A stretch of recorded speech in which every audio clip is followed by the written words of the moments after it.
ngobrol lagi dengan Bapak Djabadi, Deputi Kekoperasian. Sekali ini kita mau ngomong soal aspek GCG dalam koperasi, terutama koperasi simpan pinjam. Karena kita sering lihat banyak aspek semenda di perkoperasian simpan pinjam, di mana ada ayah, ada anak, ada istri, ponakan bersatu.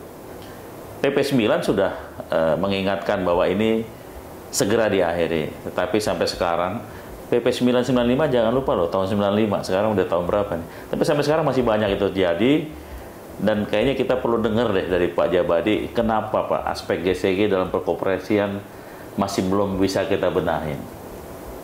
Iya. Ya saya sih lihatnya karena pertama yang jadi payung hukum di undang-undang yang menjadi rujukan Undang-Undang 25 tahun 92. Ini tidak ada afirmasi terkait dengan kata pengawasan itu dan bagaimana fungsi pengawasan dilakukan. Yang kedua, karena di PP 9 tahun 95 itu pengawasan masuk dalam bab pembinaan. Yeah. Sehingga dalam pemahaman kami ya sedikit banyak belajar hukum gitu ya, karena babnya ini bab pembinaan, maka yang dilakukan adalah dalam prakteknya adalah suatu proses edukasi, ya, bukan penegakan disiplin, apalah yang tegas gitu ya. Kita coba lihat misalnya di PP 995 mengatur juga tentang calon anggota. Di sana saya tegas sebenarnya disebutkan, ditegaskan bahwa masa calon anggota itu 3 bulan. Ya, calon anggota ya. Ya kan? Tetapi kita lihat kemudian dalam prakteknya, implementasinya sebelum tahun 2020 yang saya ikuti, itu bahkan ada calon anggota abadi. Dan itu tidak, mohon maaf, ini tidak bisa diambil tindakan secara tegas. Nah, melalui Permenkop 9 2020 kemudian kita tegaskan calon anggota ya maksimal 3 bulan, dan setelah itu harus jelas statusnya. Kalau betul dia terpenuhi sebagai anggota, maka tetap sebagai anggota. Kalau tidak, sudah keluar, tidak ada lagi status calon anggota. Karena ini juga menjadi bagian penting dalam yang saya ikut amati dari praktek, terutama di koperasi simpan pinjam. Anggota keluar masuk begitu saja gitu, sehingga anggota permanen ya hanya segelintir, ya kata ya sebanyak dari para pendiri itu. Selebihnya selesai dia memenuhi hajat kebutuhannya, keluar dari anggota koperasi. Ketika dia masih terikat dengan kewajibannya, dituliskan sebagai anggota. Bahkan calon anggota sudah mendapat layanan pembiayaan. Udah bisa minjem calon anggota minjem. Ya. Padahal masa 3 bulan itu maksudnya adalah masa proses pelatihan pendidikan koperasi gitu kan. Sehingga dan pemenuhan syarat administratif yang dipersyaratkan untuk menjadi anggota koperasi. Bahkan ada satu koperasi pelatihannya 3 bulan itu untuk pendidikan. Lulus jadi anggota, nggak lulus ditolak. Iya, mestinya kan begitu. Inilah yang kemudian kita tegaskan betul sejak tahun 2020 ini. Ya alhamdulillah sebenarnya hemat kami, terutama di KUK 34. Kalau hari ini masih kita temui koperasi simpan pinjam melayani non anggota, koperasi simpan pinjam masih melayani calon anggota, saya ingin pastikan bahwa usahanya akan kita tutup. Kita cabut izinnya. Karena ini di bisnis simpan pinjam, di usaha simpan pinjam, perbuatan ilegal yang sulit untuk bisa ditolerir, karena justru inilah menjadi biang dari timbulnya masalah-masalah di usaha simpan pinjam koperasi. Gitu. Itu tegas ya, law enforcement-nya sudah disiapkan Pak ya? Ya, kami setidaknya sudah menutup ya sampai akhir Desember kemarin 197 197 KSP.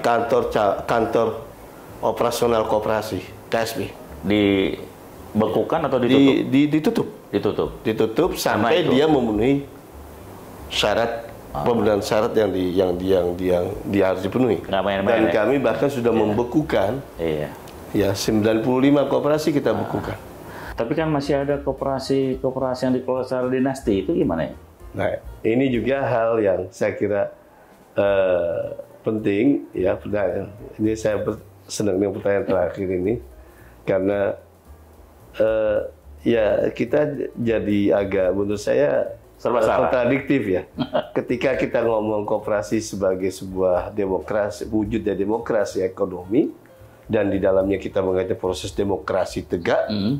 Tetapi kemudian pada sebagian praktek koperasi hari ini yang kita saksikan terjadi elitisme yang bahasa sekarang oligarki. Ini tentu saja jadi secara diametral ini sudah bertentangan sebenarnya dengan makna demokrasi dalam koperasi. Iya, banyak pengurus koperasi bilang demokrasi ekonomi, tapi kepemimpinannya dinasti. Makanya ini di undang-undang RUU perkoperasian ini kita afirmasi secara tegas bahwa kita mengatur masa periodisasi kepengurusan. Langsung di undang-undang. Undang-undang langsung. Maksimal ketua koperasi 2 periode. Setelah itu ya harus berganti. Diganti. Iya dong. Diganti jadi sekretaris boleh? Ya, kalau secara ini bisa boleh ya. Boleh. Tetapi saya ingin mengatakan begini. Ketika seseorang merasa dia menjadi bagian penting dari proses pengembangan koperasi, dan kadang-kadang seorang merasa kalau tidak ada saya, ataupun anggota merasa kalau tidak ada orang tersebut, operasinya sulit berkembang karena ketokohannya ini. Nah, orang seperti ini ketika dia ingin tetap berkecimpung di dalam manajemen koperasi, bisa diperlakukan sebagai seorang profesional. Untuk dia menjadi profesional yang di hire, yang bekerja di koperasi itu. Karenanya di RUU ini kita kenalkan sebetulnya, ini pilihan ya, opsi. Ada yang kita sebut sebagai organisasi koperasi jenjang 1 dan jenjang 2. Ya. Jenjang 2 seperti yang berlaku sekarang, pengawas, pengurus. Ya. Kalau jenjang 1 hanya ada pengurus yang fungsinya sebagai pengawas, yang fungsinya sebagai representasi dari anggota yang menjalankan atau mewakili anggota di dalam menjalankan koperasi, di mana dia kemudian meng-hire profesional untuk menjadi eksekutifnya. Nah, para tokoh-tokoh tadi yang memberikan kontribusi yang begitu sudah sangat besar lah bagi program koperasinya, bisa saja ditempatkan di Dewan Eksekutifnya tadi, sebagai direktur utama, sebagai direktur, atau apapun penamaannya, sehingga kontribusi dia secara profesional dapat berlangsung. Artinya dia dipindahkan ke aspek manajemen, ke pengelolaan. Bukan lagi pengurus. Bukan pengurus, karena pengurus ini memaknai demokrasi susah nanti. Iya. Makanya demokrasi kok yang menjalankan usahanya hanya orang ini. Seolah-olah lalu dan ini kan akan berbahaya bagi masa depan koperasi itu sendiri. Kalau nggak ada dia, nggak maju koperasi. Padahal kalau dia nggak ada, koperasi mungkin lebih maju lagi. Lebih maju, bisa jadi. Atau sebaliknya, tekanannya lalu bagi yang ada ketergantungan seperti ini, tapi masa periode ini sudah berakhir, tetap kita beri ruang di dalam undang-undang untuk dia bisa berkiprah dalam manajemen sebagai seorang profesional. Sehingga koperasinya secara sistemik kita siapkan sebagai sebuah entitas bisnis yang dikelola secara profesional memang. Pak Jabadi, kayaknya saya sering dengar Anda ngomong seperti ini. Dulu beberapa tahun lalu Anda mengingatkan supaya koperasi itu menyelesaikan aspek semenda dalam kepengurusan. Kalau ada anak atau ponakan atau istri segera dikeluarkan. Tapi saya dengar itu masih zaman menteri sebelumnya, 2 menteri sebelumnya gitu. Tapi kayaknya omongan itu nggak pernah didengar, Pak ya? Ya, makanya sekarang kita melakukan di Permen Kop 9, Permen Kop 9 tahun 2020 tentang pengawasan koperasi. Oh, karena dulu imbauannya hanya etis lah. Iya, sekarang kita udah atur. Ya, mesti regulasi ya. Regulasi. Kita udah atur dari Permen Kop 9 tahun 2020 bahwa bagi pengurus koperasi, ya kita wajibkan fit and proper. Nah, di Permen masih diatur untuk KUK 3 dan 4. Koperasi KUK 3 kualifikasi usaha koperasi 3 dan 4. Kalau di bank 3 dan 4 itu yang ukuran asetnya buku ya, 3 faktor yang kita lihat di situ: aset, modal, dan anggota. Ya. Ya. Jadi koperasi yang anggotanya sudah di atas 9.000, asetnya di atas 15 miliar, asetnya di atas 100 miliar, modal di atas 5 miliar, 15 miliar, dimasuk kategori 3 dan 4. Nah, koperasi kategori 3 dan 4 kita udah berlaku sejak tahun kemarin, fit and proper, dan kita nggak pandang bulu.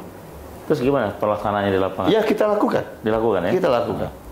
Kalau saya boleh katakan, mohon maaf, saya ingin sebut saja supaya menggambarkan bahwa kita serius. Pak Ginanjar Kartasasmita, itu ketua pengawas Kopassus, tetap fit and proper. Kita lakukan.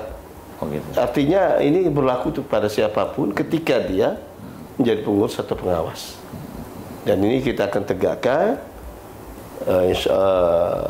terutama pada koperasi simpan pinjam. Ini akan kita berlakukan secara menyeluruh pada yang diatur dalam undang-undang. Kalau sementara kan karena dalam bentuk Permen Kop, kita pada KUK 3 dan 4. Ini sekaligus untuk memastikan kepengurusan koperasi itu tidak ada hubungan semenda.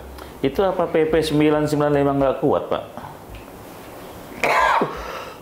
Itu tadi, karena kalau kita lihat, jujur yang saya katakan, kalau kita lihat